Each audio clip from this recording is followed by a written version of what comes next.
who are about to die salute you. Whew. Well, good morning, good people. Mark Holmes here, of course, with my buddy Cowboy. What? Wait. Oh, my goodness. Joe Boo is at the man cave holding it down till Sunday. But we got Bucky Beaver in the house. Bucky's holding it down here at the house. And, of course, we got, well, he formerly one ring. I guess I need to get another one. 2 rings. Anyway, we're here. It is Wednesday. It is hump day. It is get back on the practice field day for the Dallas Cowboys after having a much needed rest as we get ready for the New York stinking Giants. And the question will be was the team that we saw last week, we saw everybody feeling good about the Cowboys in a loss, and then we saw everybody looking at the Eagles and saying they're roadkill and literally having Bad Dog drunk on air, literally just giving up. He's just given up totally. We've got Cop Pizzle literally laying in the bed like he's dead. It's just bad. But I'm here to tell you, don't take what happened in week 1 as what those teams are. The New York Giants may get up off the mat and show up. So do not take any team for granted. And the Dallas Cowboys can ill afford, as well as the New York Giants, to go down 0-2 in the division and to start the season. This is a must-win game for the Dallas Cowboys. Now, Jerry Jones, he's got confidence because Jerry Jones, the Cowboys have already sent out the ticket requests for people to be able to get their playoff tickets. Oh, shit! Oh, shit! Seriously? Seriously. Is that a money grab? And Jerry Jones is talking about Super Bowl. Oh, shit! Oh, shit! I'm going to say take what Jerry Jones says with a grain of salt because he is the greatest salesman since P.T. Barnum, who famously said there's a sucker born every minute. And apparently there's millions and millions of us suckers that are definitely suckers for Jerry Jones. So the question now is, where do we go from here? Now, if somebody had told me last year that not only were we going to lose DeMarcus Lawrence, that we were also going to lose Micah Parsons, I would have said, you out your damn mind. There's no way in hell we're going to get rid of both of those guys. But in essence, we did. We did. My hope here is that maybe we have Dorrance Armstrong 2.0. And you're like, what? Dorrance Armstrong wasn't that great. I mean, he was good. He was solid, but we're just hoping for Dorrance Armstrong? No, you don't understand what I'm saying here. What I'm saying here is, if you remember when we had Randy Gregory and everybody went off on the deep end about Randy Gregory gone. Oh, my God, how can the Cowboys not re-sign Randy Gregory? Man, that guy showed so much potential. He's great. You know, that's just the Cowboys are just plain stupid. And we had Stephen Jones famously say, well, you know, when it comes to production and the numbers, when you look at what Dorrance Armstrong does, he's right there with Randy Gregory. And people just literally, they laughed. They laughed and said, you know, you're a freaking idiot. I think I might have been one of those people that said, you're a freaking idiot. But it turned out Dorrance Armstrong was better than Randy Gregory. Yes, he was. Oh, shit! Oh, shit! Randy Gregory got all the money and was soon out the league. Dorrance Armstrong is still getting paid and playing for the Commanders. Now, I don't think that Sam Williams will be Micah Parsons. That would be too much to hope for. But maybe he doesn't have to be Micah Parsons. If he can end up being really good in the rotation that we have of guys, we're not in a bad shape. He did have 5 pressures against the Philadelphia Eagles, and we're talking about an Eagles team that has the best offensive line in football. And when you add to that Dorrance Armstrong, Dante Fowler in the mix, okay. Now here's the other side of the equation. When Marshawn Nealon was drafted, people said reminds you of DeMarcus Lawrence. Yeah, okay. I hear what you're saying. I definitely hear what you're saying. Now, let's hope that he can be DeMarcus Lawrence. So maybe the Cowboys have on the roster the two replacements for those guys. And the thing that you have to look at also, too, is you don't look at it and say, we're just going to replace Micah Parsons, because even with Micah Parsons, it wasn't enough.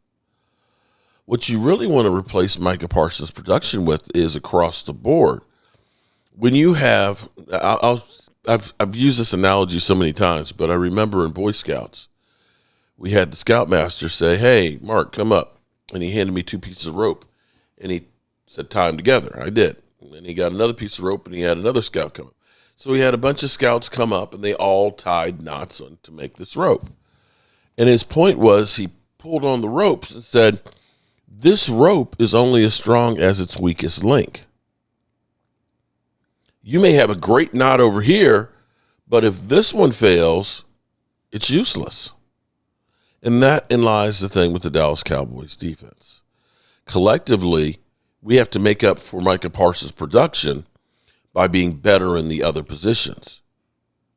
So far, Kenny Clark is definitely an improvement on what we've had on the defensive front, at least going through one game. You got 5 pressures from Sam Williams. It's about what Micah Parsons gets per game, 5, 6, 7, a couple of sacks. Usually gets them in bunches. And you made up in the middle a little bit more ground with Clark. So collectively, we can be better with hopefully the whole roster across the board.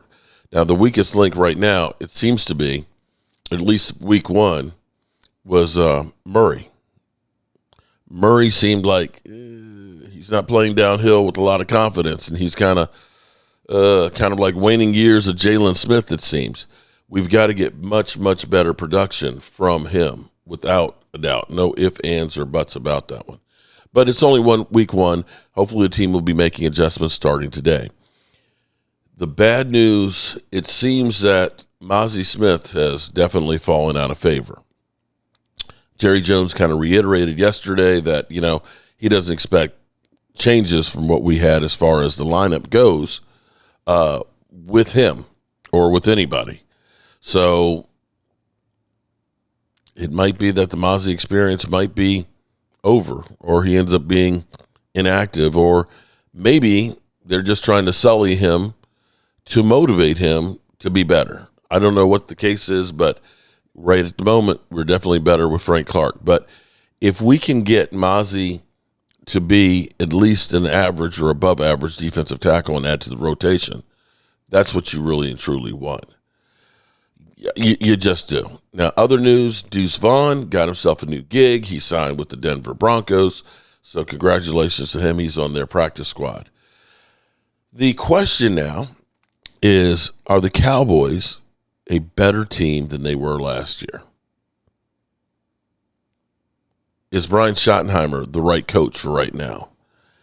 This was an interesting conversation about Brian Schottenheimer, about somebody who actually has experience with him as a coach, and the perspective beyond Cowboy fans and YouTubers on what's happening with the Cowboys. Week is a guy who knows what it's like to be in the trenches in the NFL, literally, and come out the other end. My good friend and longtime co-worker at ESPN, Damen Woody. Damen, man, always good to talk to you. Appreciate you being with us. Before we get into anything else, I would just like to get your opinion on Spitgate. before we go anywhere else, here's my thought process on it. Once you spit on somebody, that's it. You're done, right? I mean, that's the obvious thing in the world. Then people are like, oh, Dak spit first. I'm like, hold on a minute. There is a world of difference between spitting in the direction of someone and then spitting on someone. I mean, let's just be, I hear, ooh, the plot thickens. No, the plot actually didn't thicken. It got thinner. One guy spit on somebody and the other guy didn't. Yeah, yeah. I mean, listen, I've always said like spitting on someone is the ultimate disrespect that you could do to a person. That's A. I give Dak a lot of credit for being composed because I know if someone spit on me, like we would be in a fisticuff. But the one thing about sports and football in particular, it's always the second person who gets caught. Always. So regardless, if everyone was talking about, well, look what Dak did. Okay, first of all, he spat at the ground. But two, it's always the retaliatory, action. Those are the guys that get caught. And so he has to be more mature and better than that. Yeah. That's why Jalen fell to the Eagles where he fell in that round because there were Yes. questions. There's no doubt he can play. There's no doubt he's dominant. That was the issue with him. So all that being aside, because we'll find something else to be wildly upset about in the Yeah. next 30 minutes. Let's take a broader picture. Did this game to start the season tell you more about Dallas or did it tell you more about Philadelphia? It told me more about Dallas, to be honest with you. I was extremely impressed with Dallas in this game for a variety of reasons. First of all, I thought Dak Prescott looked phenomenal in the game. Yeah. Just the way he moved, obviously coming off that hamstring tear where he had surgery and insert screw in his hamstring. I thought he moved extremely well. He was very accurate. He seemed like he was in command. I love the way that Brian Schottenheimer called the offense. You immediately saw the changes that they were making offensively. A lot more motion and things, eye candy on offense. Thought the offensive line played well. Obviously, with Jalen Carter not being there, it makes a difference. But even still, I thought the offensive line played well. They ran the ball. Listen, the CD Lamb dropping three balls. That's just not that. It's That's brutal, no question. But if he had made those catches, we'd probably be talking about something totally different. But I don't foresee CD Lamb having a game like that, for the rest of the season. But between that, but Trey, I'm gonna tell you the thing that I was the most impressed with. It was the adjustment at halftime defensively. I thought from the Cowboys. The Eagles ran for over 100 yards in the first half. I think in the second half they had like 32 rushing yards. Like they really made a defensive adjustment in the second half that really helped contain Jalen Hurts. And to me, for a rookie head coach and this new staff, like those are the things I pick up on is like, how do you adjust during game? Because usually that's the yeah. difference between good teams and bad teams, in-game adjustment. So I was really thrilled with what I saw from the Dallas Cowboys. Now, Brian was an assistant with the Jets when you were there, right? Correct. He was my offensive coordinator when I was with the Jets. Yeah, I mean, I've told this story before, but I'd love to get your opinion on it. I remember when he was with the Jets, he actually came up to NFL Live one day and sat with us in a meeting. Like he took a time out of his day, and time for a coach in the NFL is a precious commodity. Yeah. And he took a full day off to drive up from Florham Park, come up, sit in with us at our meeting at 9 a.m., go through the entire day with us, watch how we put the show on, and then watch the show together, and then ask questions after it and left. And I have no idea whether Brian's going to be a good head coach or not. I thought it was promising in what we saw, like you said, out of him in that game. But I took away from that guy understands the value of preparation and understanding different perspectives. Is that something you noticed from him when you played for him? Well, absolutely. And the one thing that obviously for a lot of people out there, he's a son of a coach and Marty Schottenheimer. And so he was a guy that grew up in the game. He's been around the game. And listen, a lot of that has to do with the fact that his father is Marty Schottenheimer, the coach that coached in the National Football League for a long time. Been around football. It's in his DNA. It doesn't surprise me at all that Brian, when he came up to Bristol, was a astute person that really took his time out and took a lot of copious notes, as I like to say.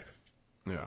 All right. So if that's what you learned about the Cowboys, did you see anything in that game that have you concerned about Philadelphia? Because they were the consensus favorite to probably, hopefully represent the NFC again for a second straight year in the Super Bowl. They were returning a lot of players, but they lost a lot of players on defense. Was there something in that game that made you go, well, this may not go as easy as This we is think the for real Philly question. in 2025? Well, I think the glaring thing was the number two cornerback. Opposite Quinion Mitchell. That you can clearly see Dallas was attacking, Adoree Jackson and everyone else who came after Adoree Jackson. So I think for Philadelphia, it's going to be a situation where they got to figure out the number two cornerback spot. And listen, you got some time here in the early part of the regular season, but and I thought the pass rush wasn't as great early on. Now they started to bring pressure in the second half, but I thought in the first half they really couldn't get to Dak Prescott like that. So I think between the pass rush and the number two cornerback, those are areas that they need to work on. Listen, I don't disagree with you. The other thing that I took away, and again, I've been pounding this drum for a while.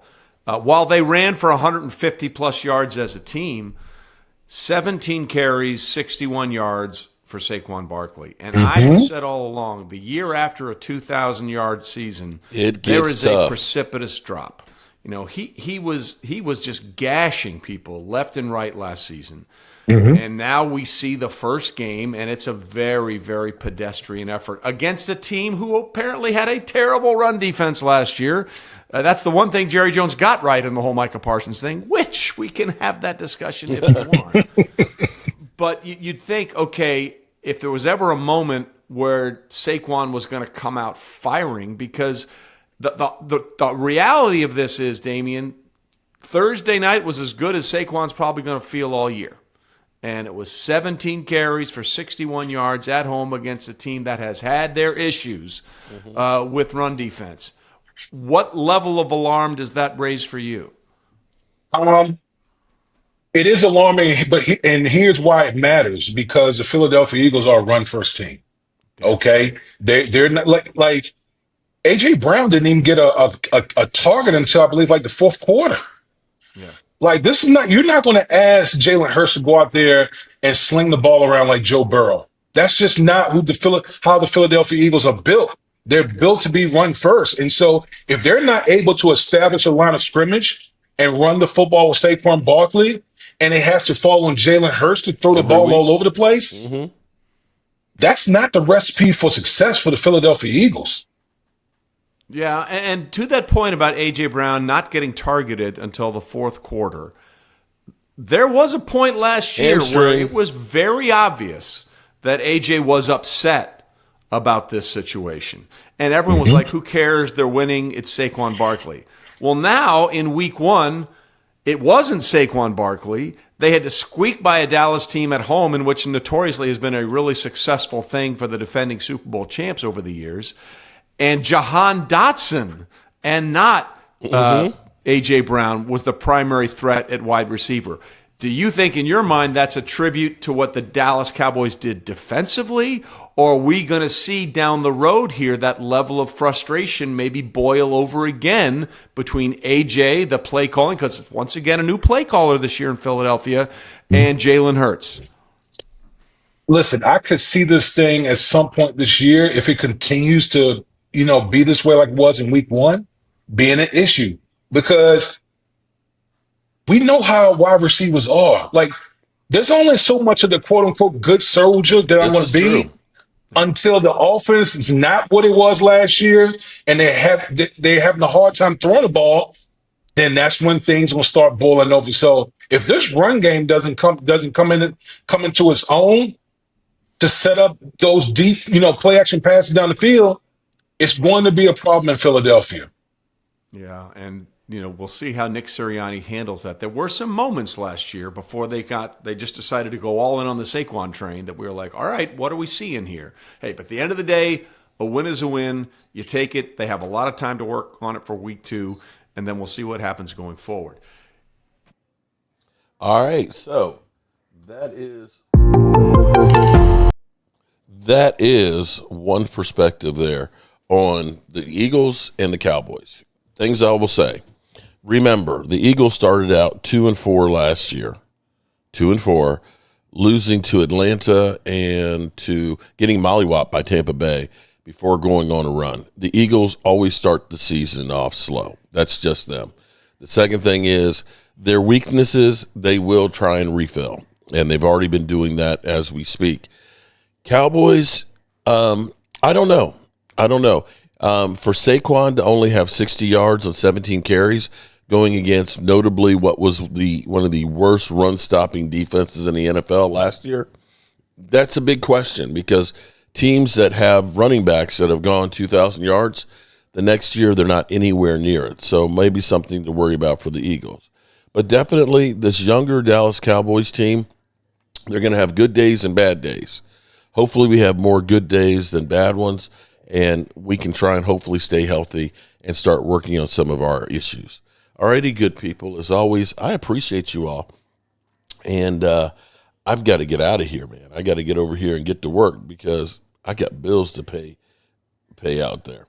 And as always, I appreciate you all, and I'll see you soon.